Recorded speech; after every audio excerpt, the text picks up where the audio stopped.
햇살의 책장. 남이 원하는 나가 아닌 내가 원하는 나로 살아가는 법.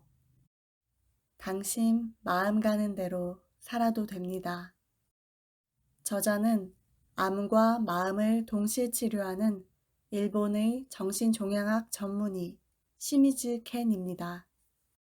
여러분은 지금 내가 원하는 나의 모습으로 살고 계신가요?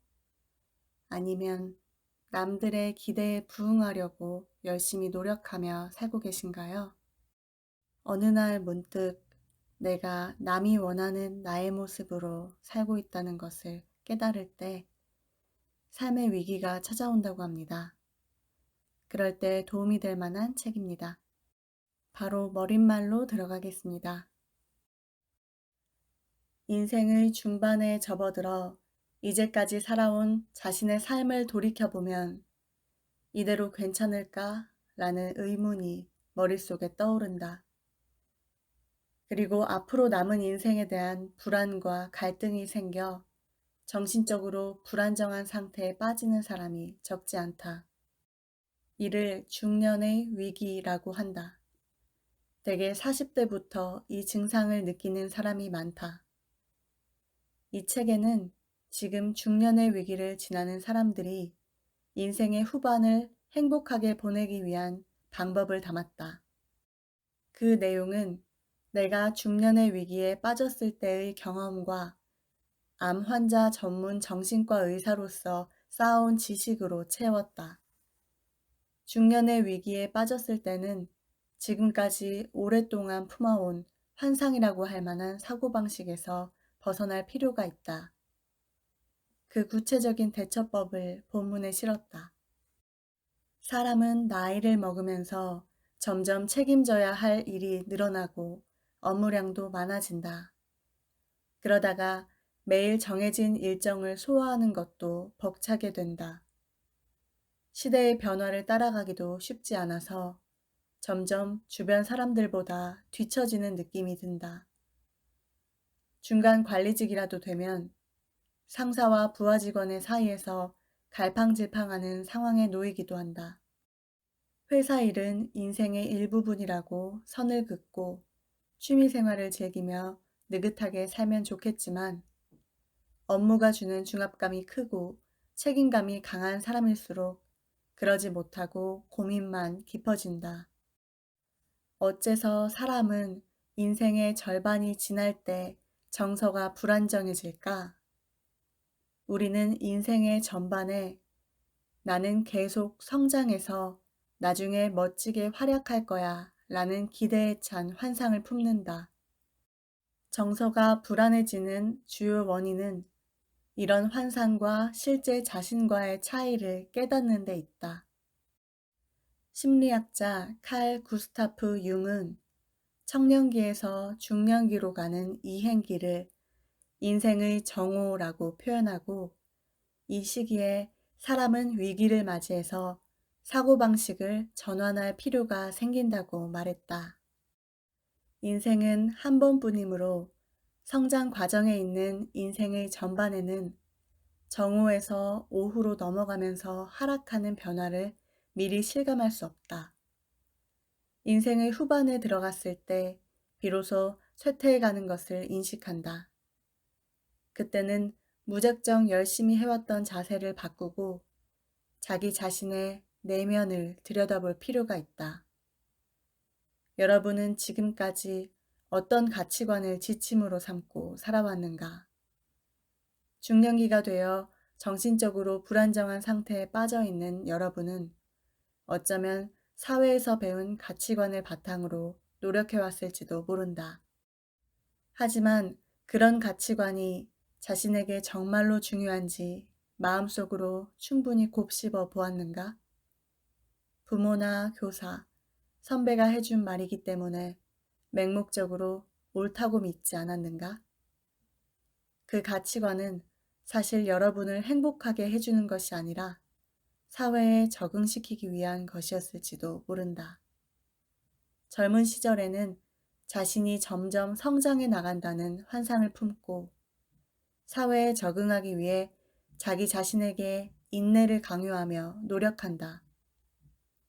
그러나 아무리 노력해도 나이를 먹어가면서 실제 인생길에 보이는 풍경은 젊은 시절의 예상과 다르다는 것이 마음에 걸리기 시작한다. 그리고 40대에 접어들면 심각한 수준은 아니더라도 뭔가 마음속에 응어리 같은 것을 느끼기 시작하는 사람이 많다.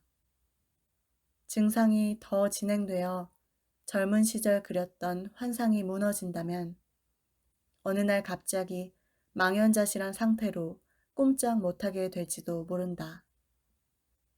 중년의 위기에 빠졌을 때는 적절한 대처가 필요한데 신경 쓰지 않으면 문제를 악화시키는 방향으로 가기도 한다.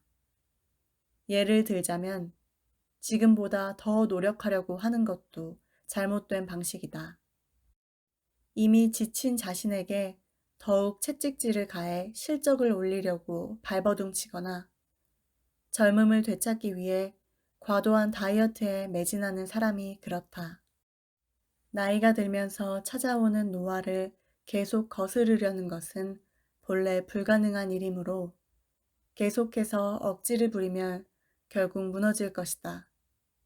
자칫하면 마음의 에너지가 고갈되고 우울증에 걸려 문제를 더욱 악화시키게 된다. 중년의 위기에 빠진다면 지금까지 해온 방식에 연연하지 말고 제대로 문제를 분석해서 신중하게 대처해야 한다. 그러기 위해 먼저 젊은 시절부터 품어온 환상 때문에 마음속에 응어리가 생긴다는 것을 인식하고 환상에서 벗어날 각오를 하는 일이 맨 첫걸음이다. 여기에서 오해하지 않도록 하나 덧붙여 두자면 인생 후반에 밝은 미래가 없다고 말하는 것은 아니다. 장담하지만 인생 후반에는 풍요로운 인생이 기다리고 있다. 숨길 것 없이 나 또한 중년의 위기에 빠져서 한동안 우울증의 문턱에서 방황했지만 지금은 위기를 극복했다. 사회에서 배운 가치관에서 한 발 뒤로 물러나 자기 자신을 다시 한번 들여다보고 진심으로 원하는 삶의 방식을 선택하면 인생 후반에는 지금까지 없던 빛나는 삶을 만날 것이다.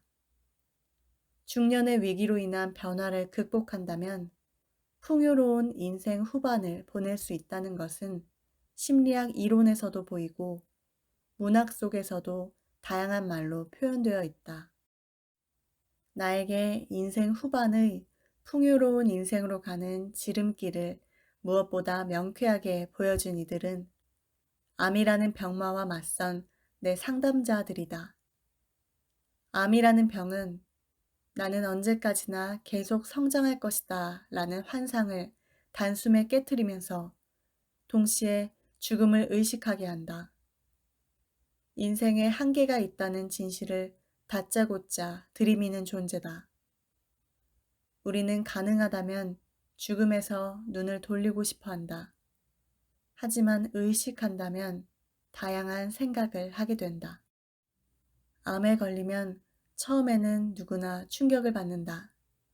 그리고 머지않아 한정된 인생을 어떻게 살아가야 하는가 라는 질문이 떠오른다. 그래서 나에게 상담을 받으러 오는 사람이 많다. 나는 그런 사람들에게 도움을 주려고 온 힘을 다한다. 상담자들이 나에게 보여준 삶의 방식은 전부 강한 설득력이 있었다.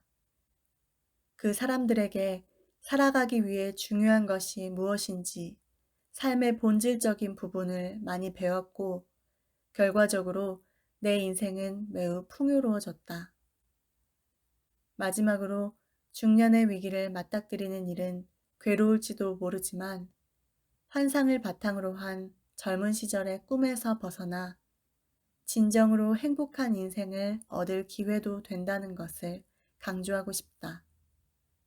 새로 시작하는 여러분의 인생 후반에 이 책의 내용이 참고가 된다면 더할 나위 없이 기쁠 것이다. 목차.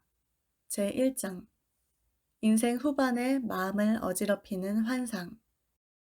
제2장 마음껏 슬퍼하고 마음껏 우울해하라. 부정적인 감정에 꺾이지 않는 마음을 만든다. 제3장 다른 사람의 기대에 부응하지 않는 삶. 내가 원하는 나로 살아간다.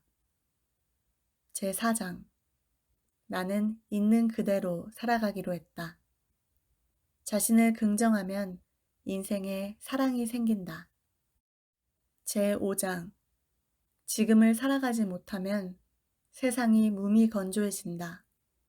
지금 이 순간을 즐겨라. 여기까지가 머릿말과 목차 소개였고요. 오늘은 3장과 5장에서 제가 좋았던 부분을 발췌독해서 읽어드리겠습니다. 남이 원하는 나를 제거하는 방법. 남이 원하는 나의 모습을 쉽게 버리지 못하는 사람의 머릿속을 컴퓨터에 비유하자면 행동을 규제하는 명령조의 팝업창이 뜨는 것과 같다. 예를 들어 쉬고 있으면 머릿속에 일을 제대로 해야지 라는 팝업창이 뜬다.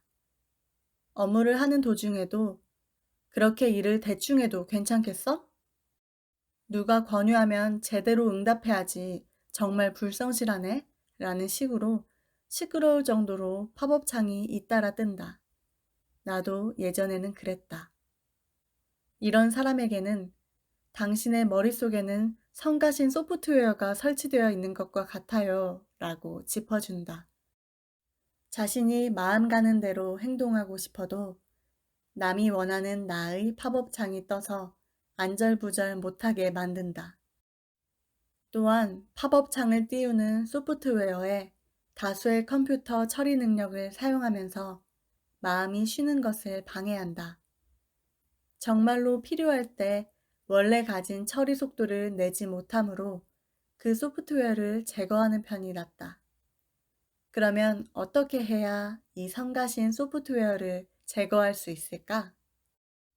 첫 걸음은 자기 안에 있는 남이 원하는 나와 내가 원하는 나를 제대로 구별하는 일이다.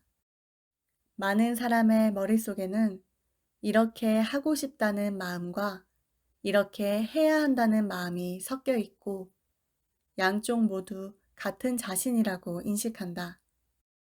이것을 같은 자신이라고 인식하지 말고 자신의 내면에 내가 원하는 나의 목소리와 남이 원하는 나의 목소리가 있다고 각각 라벨을 붙일 수 있다면 첫 단계는 성공이다. 제거하고 싶은 것은 이렇게 해야 한다 라고 남이 원하는 나의 목소리를 팝업창으로 띄우는 소프트웨어이므로 남이 원하는 나의 목소리가 나오면 이건 원래 내 목소리가 아니야. 이상한 소프트웨어가 들어와 있는 거야. 라며 이상한 존재라고 인식하자.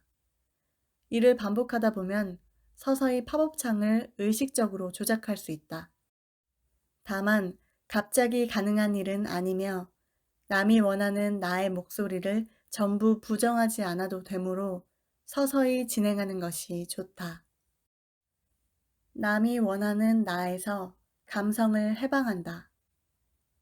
남이 원하는 나의 존재를 인식하게 되었다면 어떻게 해야 할까? 앞으로 설명하는 것은 내가 원하는 나의 목소리를 듣고 자기답게 살아가는 것을 선택하기 위한 작은 요령이다. 나는 남이 원하는 나의 강한 주문에 걸려 있었기 때문에 그곳에서 벗어나기 힘들었고 여러 시행착오를 겪었다. 내가 해서 좋았던 방법이 모두에게 도움이 된다는 확신은 없지만 조금이라도 참고하기 바란다. 예전에 나는 부탁받은 업무를 거절하지 못하고 강박적으로 떠맡아서 완전히 용량이 초과된 상태가 된 적이 있었다. 분명 작업 효율이 떨어져 있었는데 그래도 부탁받으면 거절하지 못하고 나를 더 몰아붙이는 악순환을 거듭했다. 지금 돌이켜보면 왜 그랬는지 이해가 되지 않지만 당신은 그러면 안 돼.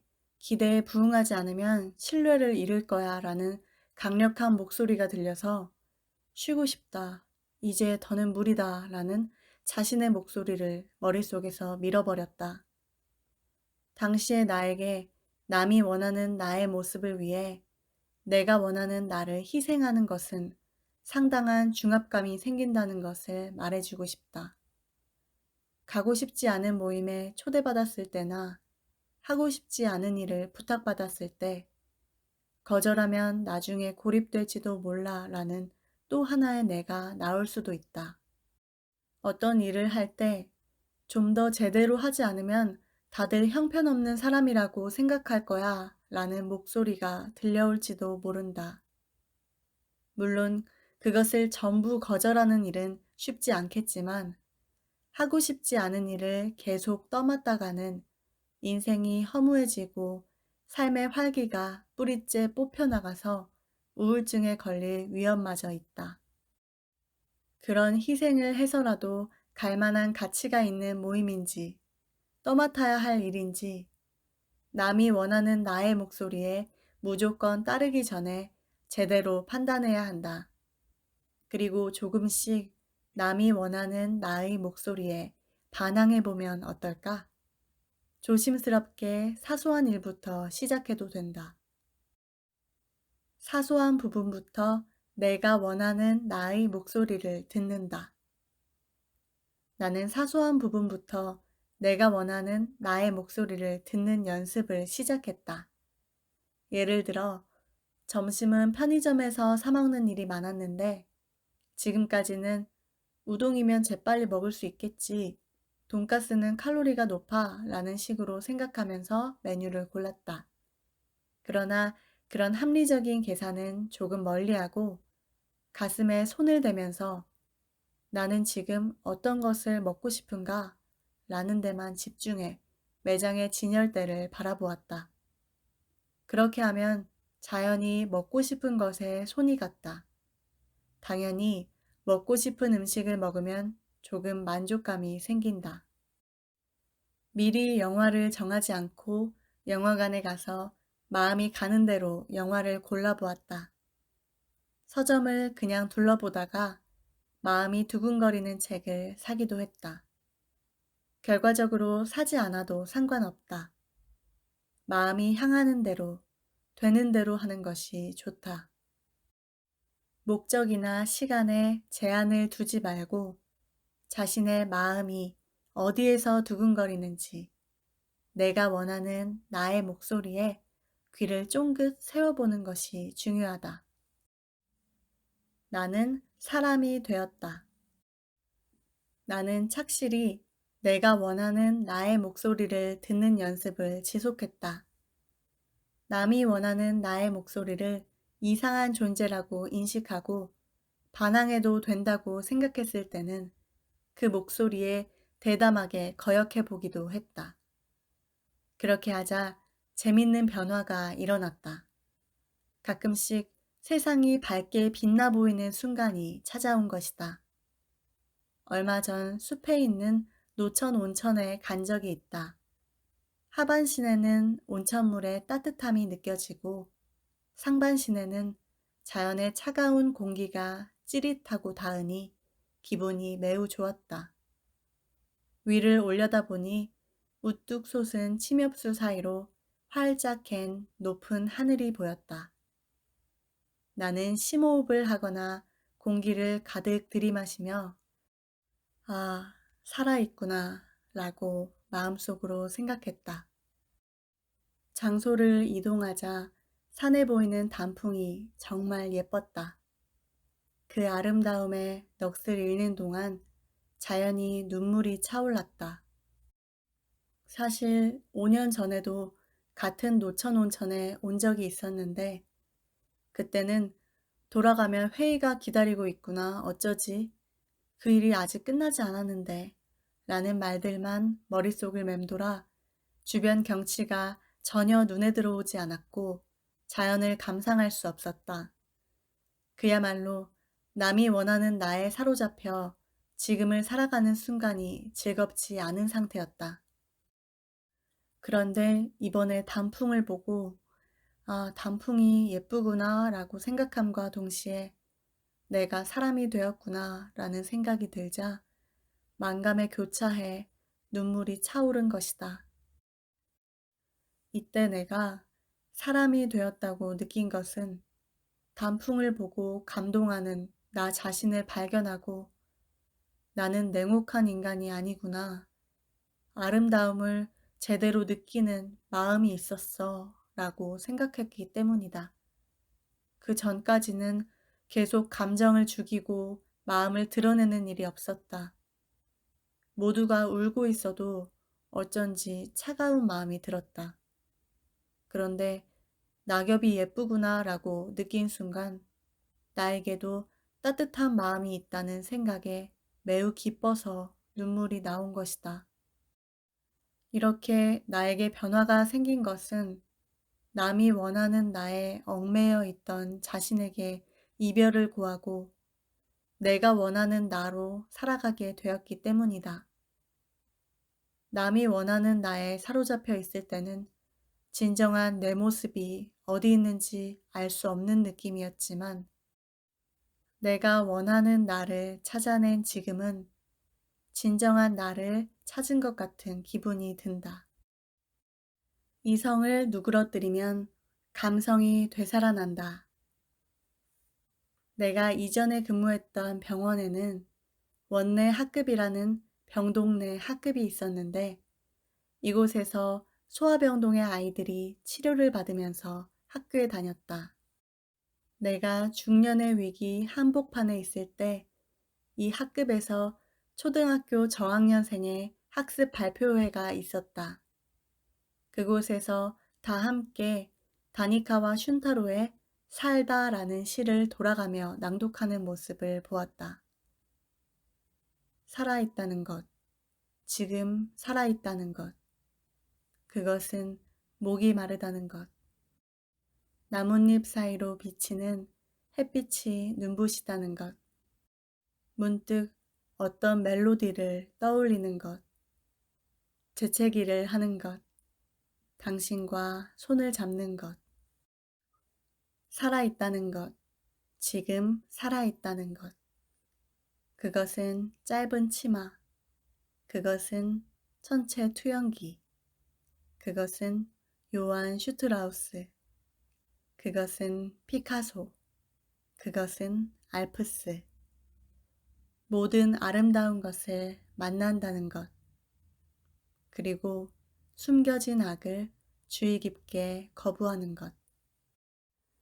이 시를 돌아가며 낭독한 아이들은 간단하지 않은 치료를 받으면서 분명 열심히 시를 외웠을 것이다.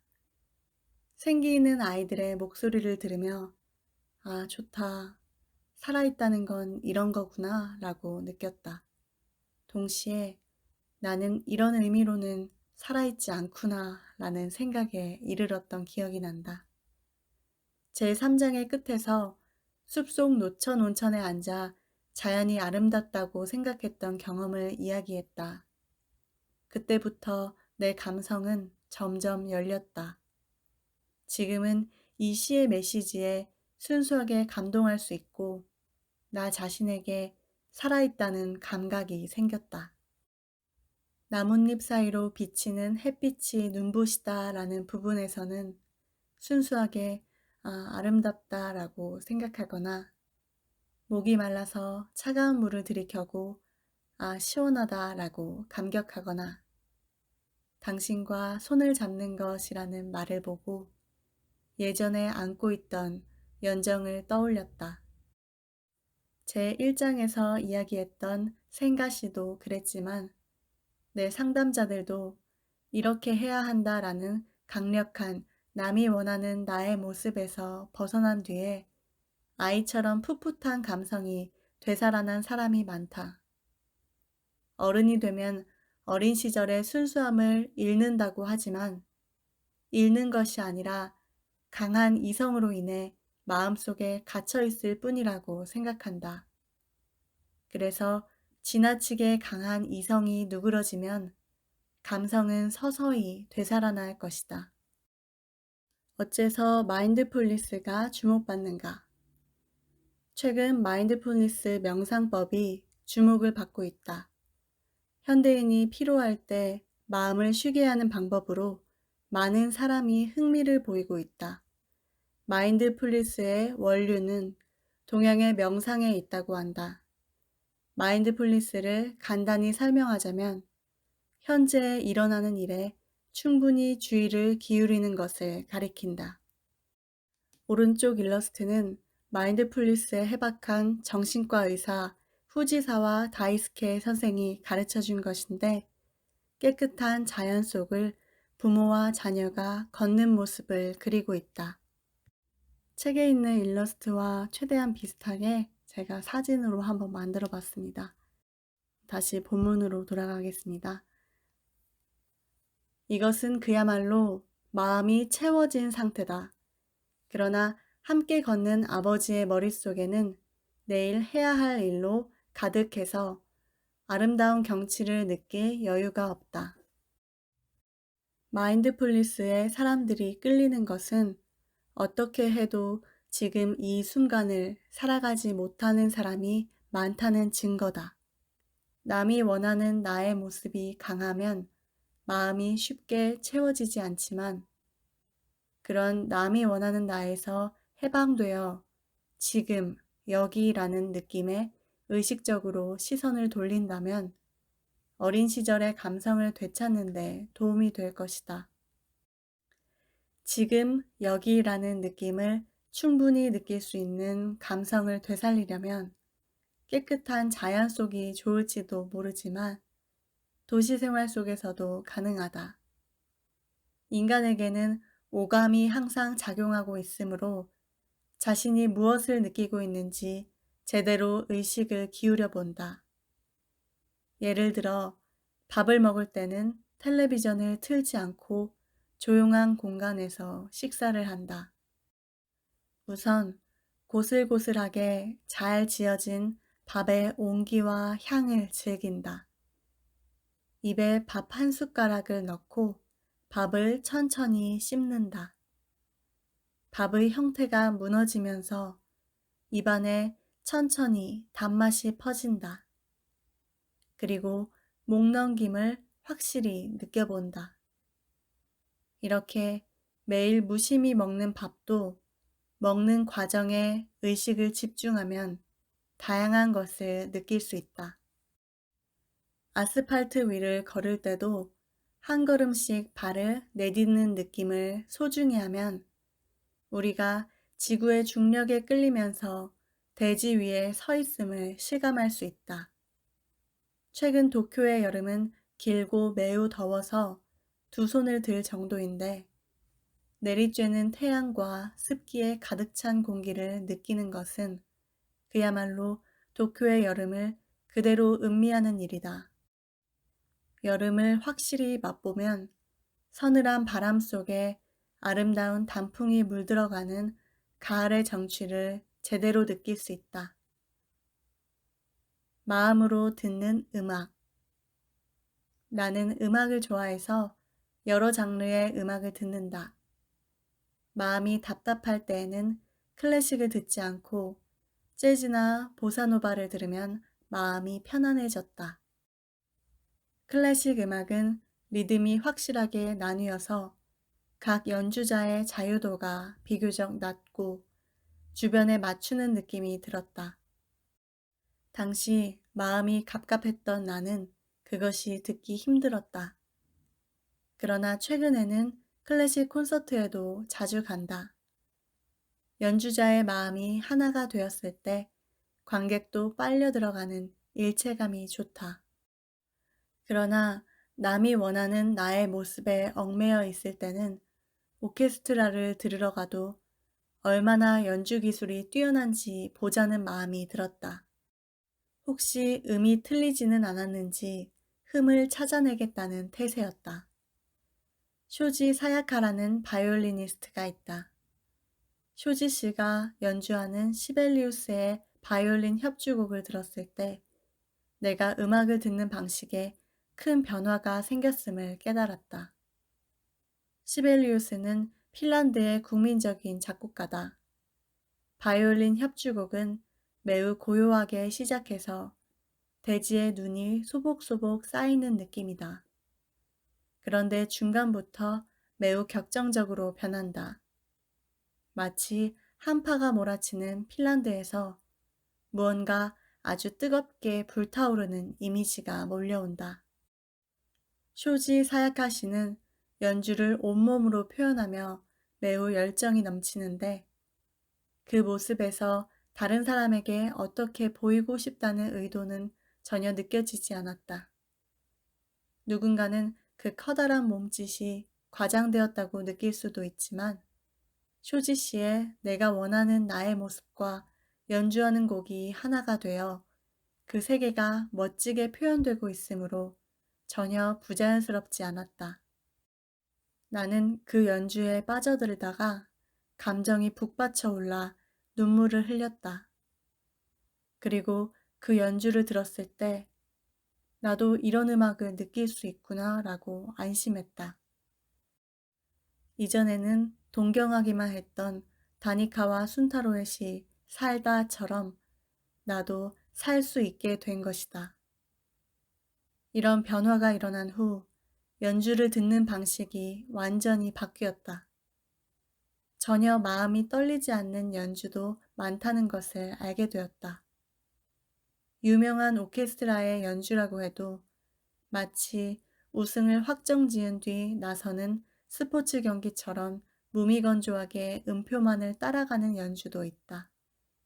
그럴 때는 마지막까지 차갑게 지켜보다가 실망스러운 마음으로 홀을 뒤로한다. 요즘은 무미건조한 전문 연주보다도 기술은 서툴러도 마음이 담긴 아마추어 오케스트라의 연주가 훨씬 좋다. 아스팔트에 피는 민들레가 아름답게 보이는가? 중년의 위기를 마주한 뒤에 사람이 목표로 하는 길을 융은 자기 실현 혹은 개성화라고 했는데 이것은 그때까지 남이 원하는 나의 지배당에서 억눌렸던 내가 원하는 나를 해방하는 과정이다. 개성화라는 말이 가리키듯이 이제 이 과정은 누군가를 표본으로 하는 것이 아니다. 그러나 지금까지 말했듯이 나 자신의 경험이나 만났던 상담자들의 변화를 보면 이루어낸 개성화의 형태에 어느 정도 공통점이 있었다. 그것은 제4장에서 말했던 사랑이며 이번 장에서 말했던 아름다움의 세계다. 자신의 감성이 해방되면 아름다움을 많이 느끼고 살아있음을 실감하게 된다고 했다. 이제까지는 눈여겨보지 않았던 아스팔트를 뚫고 힘차게 피어난 민들레에서도 생명력을 느끼고 참 대단한 꽃이로구나 라며 감동하는 것이다. 즉, 중년의 위기를 헤쳐나가는 과정을 요약하자면 언젠가 맞이할 노화, 질병, 죽음이라는 인생의 진실을 마주하고 그때까지 중요시했던 지위, 업적, 자산 등의 가치가 퇴색되면서 결코 가치를 잃지 않는 사랑과 아름다움을 깨닫는 것이다. 진실, 사랑, 아름다움이라는 세 가지 이정표를 마음속 어딘가에 두는 것은 인생 후반을 풍요롭게 보내는데 소중한 힌트가 될 것이다. 읽어드릴 부분은 여기까지입니다. 지금, 여기, 이 순간에 더 집중하시면서 오늘은 좀 더 내 마음이 시키는 대로, 마음 가는 대로 살아보시면 어떨까요? 항상 여러분의 인생을 응원합니다. 햇살의 책장, 햇살이었습니다.